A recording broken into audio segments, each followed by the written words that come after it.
direct यसबाट हो ल भयो यस नमस्कार सबै साथीहरूलाई आज हामी यो दशैंको शुभ अवसरमा हामी चाहिँ विदेशमा भए पनि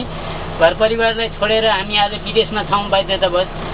त्यो विदेशमा भए पनि हामीले दशैंलाई राम्ररी चाहिँ घरमा जस्तै गरेर मनाउने केर्ने गर्यौं यहाँ नेपालमा जस्तो त हुँदैन तर चाहिँ जसरी भए पनि मिठो खानी सबै भेट हुने दुख साथसाथ गर्ने आदि इत्यादिहरू गरेर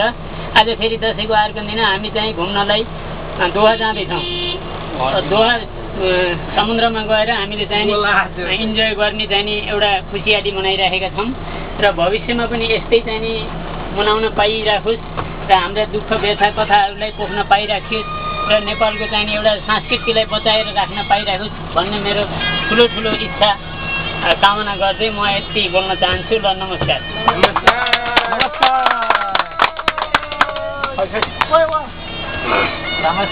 ल अर्को दुलदाईको पालो है भैया अरू कसैले भन्नु न कि तपाईँको पालो है म बोलिसकेँ कहाँ बोल्नु मलाई बोल्न पर्छ हिरामणी सर है त अटो मिसो लानु त मलाई हिरामणीलाई हिरामणी जाने नि हो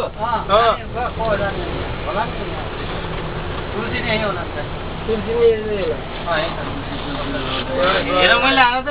रुम छ त्यो उद्योग